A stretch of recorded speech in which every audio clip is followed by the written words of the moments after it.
Michael Jackson built a reputation for delivering some of the greatest live performances in history. But even the king of pop wasn't immune to unexpected problems. From dangerous stage malfunctions to shocking technical failures, these rare moments revealed what happened when things went wrong, and how Michael's professionalism kept the show alive no matter the challenge. A standard warm-up almost became hazardous when one of Michael Jackson's largest theatrical devices abruptly failed. During preparations for the Dangerous World Tour, Jackson utilized a massive elevating platform commonly called a cherry picker to lift him far above the crowd, his flowing cloak producing a striking visual spectacle. The maneuver depended on intricate equipment operating without error. During these practice sessions, though, the apparatus broke down.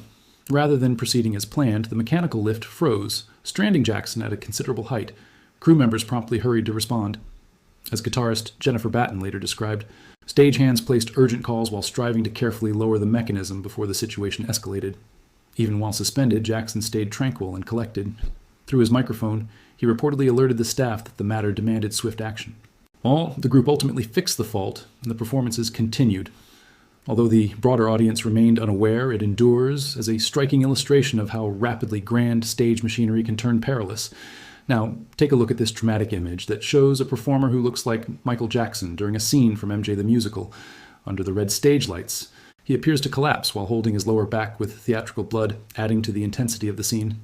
Around him, the other performers look shocked and worried, making the moment feel like a real emergency. However, we don't know how severe the injuries were or what happened afterward. Do you think it is real or not? Let us know in the comments. A single equipment breakdown almost transformed a famed spectacle into catastrophe. In 1999, at the MJ and Friends charity concert in Munich, Michael Jackson performed Earth Song while standing on a raised structure high over the audience. The bridging scaffold was lowered partway through the number, but its central section detached and crashed straight down. Jackson dropped roughly 50 feet before thousands of astonished spectators. That shocking instant might have terminated the performance.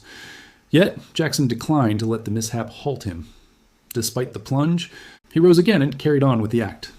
The crowd watched, oblivious to the harm he had sustained. Only following the concert's conclusion did Jackson obtain medical care. Physicians attended to severe spinal trauma, a twisted ankle, and physiological distress. Tour director Kenny Ortega later verified that a mechanical crane fault caused the incident.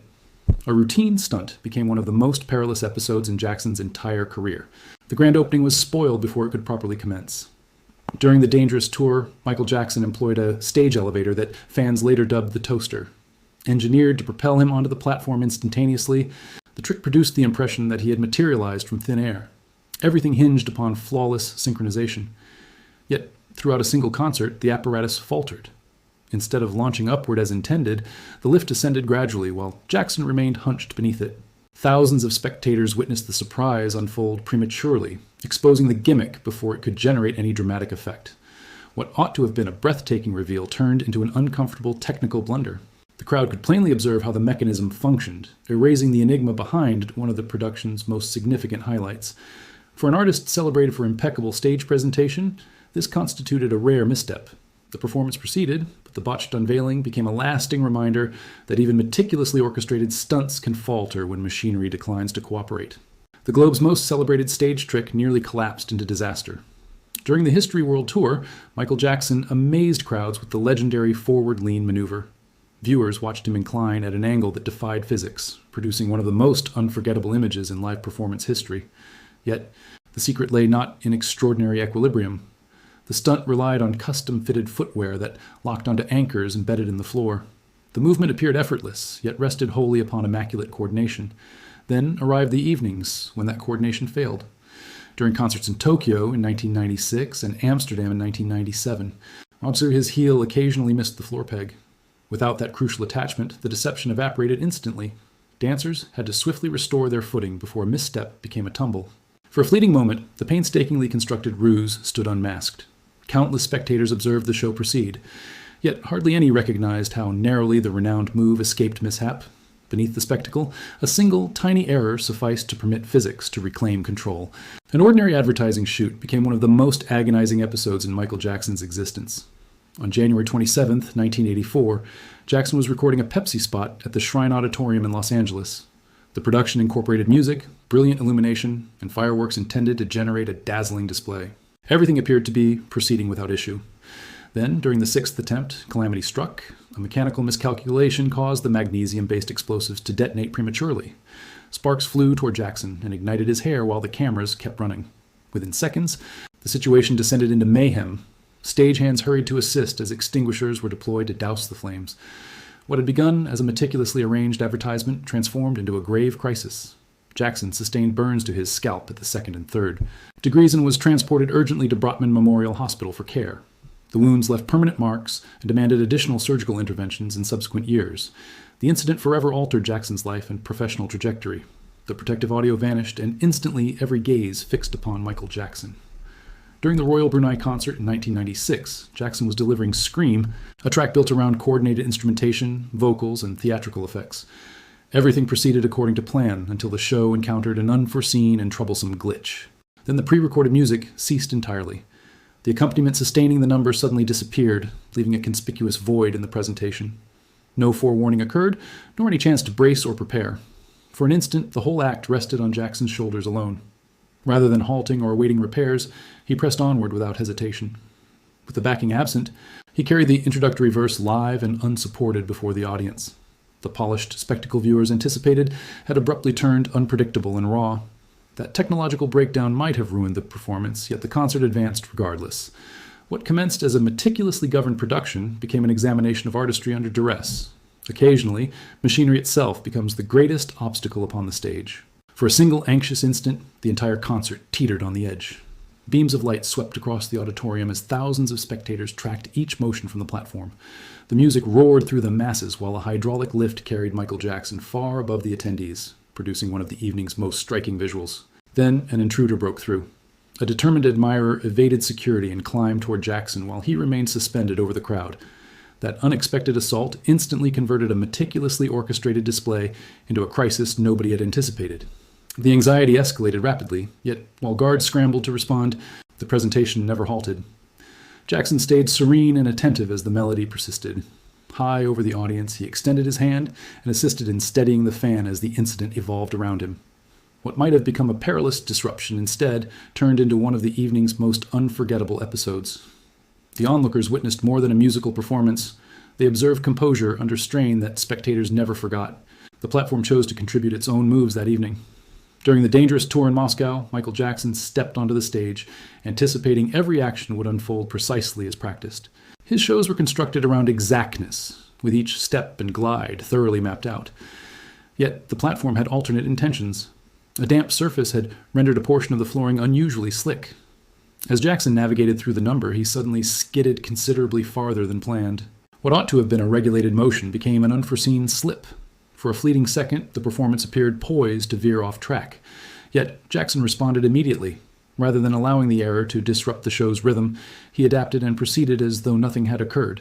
While many spectators likely failed to notice any issue, and the audience observed a megastar executing with assurance. Behind the scenes, it represented a genuine flaw mishap brought on by conditions no artist could entirely govern. Sometimes, even the platform retaliates. The performance never even reached the platform. In August 1993, Michael Jackson's Dangerous World Tour ranked among the largest concert events globally. The trek had traversed continents, drawn countless admirers, and appeared relentless. Then, everything shifted behind the curtains. Merely hours prior to a slated appearance in Bangkok, Jackson experienced critical fluid loss and collapsed off stage. That medical crisis forced the event to be called off, stranding thousands of ticket holders anticipating a show that would never commence. At that time, officials offered only a short statement. Yet, as the year wore on, it grew obvious that greater difficulties were afflicting the tour. The physical strain from unrelenting travel, concerts, and individual stressors had inflicted serious damage. Later in 1993, Jackson admitted to a reliance on painkillers and announced his intention to enter rehabilitation. That November, the outstanding stops on the Dangerous World Tour were officially scrapped. What started as a backstage breakdown evolved into a pivotal juncture in his professional life. A minor on-stage incident generated a major falsehood for many years. During the 1996 Royal Brunei concert, Michael Jackson performed I Just Can't Stop Loving You alongside vocalist Marva Hicks. In the midst of the number, Jackson engaged with his longtime musical director Brad Buxer following a synchronization hiccup. That brief exchange quickly grew into a well-known myth. Numerous admirers became convinced that Jackson had dismissed Buxer during the live show, alleging he uttered, "job gone," after the error. Yet that account was inaccurate. The track's structure contained a designated shift, and the exchange merely formed part of managing the live presentation. Buxer, who had partnered closely with Jackson for years, continued his collaboration afterward, and what appeared to be a public altercation was actually a professional addressing a technical moment in real time. Jackson maintained his vocals while signaling to his crew, preventing the crowd from detecting the glitch. A fleeting confusion spawned a legendary rumor, but it was simply Jackson and his team preserving the concert's momentum. A dark beat and an unnatural posture converted one number into an enigma. Smooth Criminal represented far more than a mere tune. Drawing from 1930s film noir, the composition grew from an early draft titled Al Capone into a dramatic narrative filled with suspense and peril. Michael Jackson helped mold the piece through inventive studio methods, including embedding his own pulse as part of the song's rhythmic core. Under Quincy Jones's supervision, sharp synthesizer textures amplified the intensity of the track's ominous mood and complemented the storyline surrounding the figure Annie. Yet, the greatest astonishment occurred live. Jackson unveiled the renowned forward lean maneuver, a gesture that seemed to defy physical law. Specially engineered footwear and floor anchors enabled dancers to produce the illusion of a 45-degree inclination without visible supports. That motion became one of pop culture's most indelible images. Smooth Criminal merged narrative, innovation, and choreography to transform an unthinkable concept into tangible reality. The closing act of an iconic track rested upon years of relentless refinement. Thriller had long stood among Michael Jackson's most celebrated presentations, yet its subsequent staging propelled the classic into a fresh period. The spectacle broadened the renowned symmetry motif with grander imagery, cutting-edge equipment, and in a more cinematic sensibility. Beneath the grandeur lay a composition that exacted meticulous control. Penned by Rod Temperton and issued in 1982, Thriller remained demanding even after countless live outings. Jackson persistently strove to preserve the authentic arrangement, encompassing its arduous vocal delivery and distinctive rhythmic precision. The production likewise accentuated Vincent Price's unforgettable spoken interlude, contributing an extra dimension to the piece's ominous and theatrical ambience. From its unforgettable melody to its groundbreaking visuals, Thriller maintained its forward-looking edge. Even throughout Jackson's final practice sessions, the number endured as an emblem of his commitment to crafting an experience audiences would never forget. A composition that reshaped popular culture sustained its immense impact right up to the very end.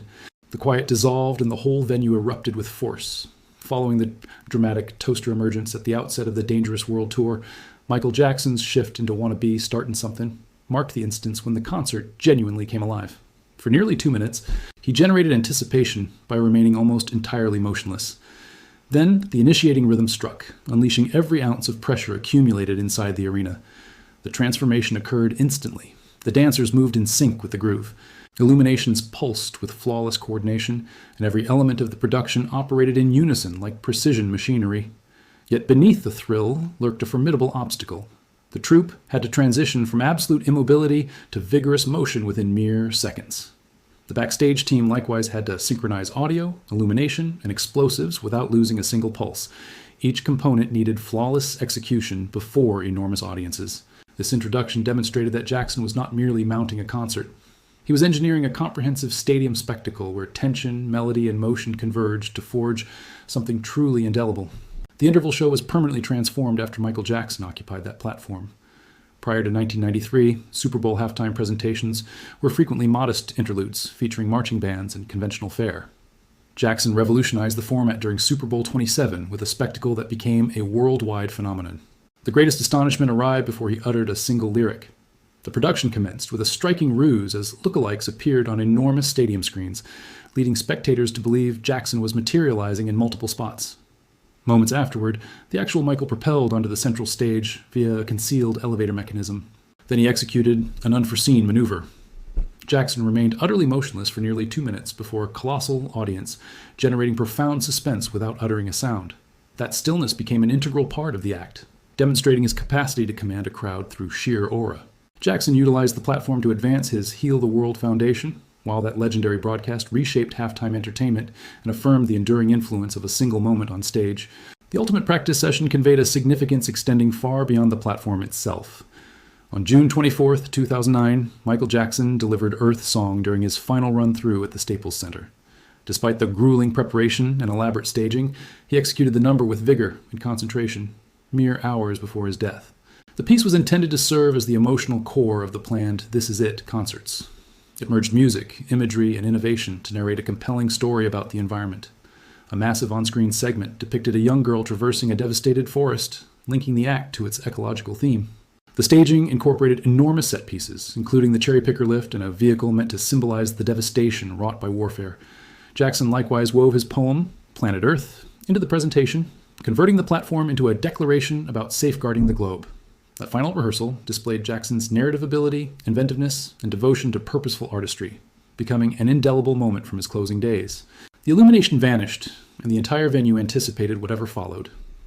During the Bad World Tour in 1988, Michael Jackson crafted an opening built upon tension, velocity, and unadulterated theatrical force. Unlike his later productions that leaned on elaborate machinery and gradual unveilings, this commencement employed darkness as its primary device. The ensemble generated a deep synthetic swell while the platform remained entirely unlit. Then abruptly, brilliant beams and haze exposed Jackson standing motionless at the platform's core. The stillness endured merely an instant. Moments afterward, he erupted into the inaugural choreography of Wanna Be Startin' Something, transforming the whole auditorium into an explosion of vitality. The bad introduction centered on perpetual motion. Jackson sought the audience completely immersed from the very first moment, leaving no opportunity to turn away. Rather than depending on colossal spectacles, he relied upon his footwork, endurance, and commanding aura. Jackson evolved from a mere entertainer into an indelible stage icon. The most thunderous instant arrived before any melody commenced. During the 1988 Bad World Tour at Wembley Stadium, Michael Jackson executed one of his most remarkable openings for Billie Jean. The sequence was recognizable, yet his command of the occasion rendered it wholly fresh. He advanced deliberately towards stage center, adjusted his fedora, and paused. That constituted the key. Amid thousands of devotees shouting, Jackson somehow forged an interval of absolute concentration. He remained nearly entirely immobile, permitting suspense to accumulate prior to the iconic bass groove initiating. The strength originated from restraint, not motion. Now, rather than hastening into the number, Jackson employed stillness as an element of the presentation. Each passing second intensified the anticipation until the music finally detonated. It represented a masterclass in theatrical authority, demonstrating that an artist did not require unceasing activity to captivate an audience. Occasionally, the faintest gesture could generate the strongest response, leaving spectators utterly motionless in eager suspense. The gloom dissipated, and the platform erupted with vibrancy. During the History World Tour, black or white represented a forceful transition in Michael Jackson's set. Following the bleaker and more intense portions of the concert, this arrival brought an entirely opposing vitality filled with radiance, motion, and inclusivity. The stage shifted in an instant. A massive multi-panel screen projected imagery from across the globe, producing a perpetually evolving visual tapestry. Jackson utilized the entire platform as part of the act, navigating through a space where illumination, displays, and melody operated in harmony. The visuals continued to escalate. Crimson lighting inaugurated the scene before transitioning into a blend of blue, yellow, and white, enveloping the audience in waves of color. Each gesture was precisely synced with the track's pulse through sophisticated timing mechanisms with rapid choreography, exact lighting, and a potent theme. Black or white transcended mere music. Jackson converted the stage into a breathtaking realm of sound, shade, and motion. Even the king of pop couldn't control every light, lift, or piece of stage equipment. But what truly set Michael Jackson apart wasn't avoiding mistakes. It was the way he handled them. Whether facing technical failures or unexpected accidents, he stayed focused and kept performing.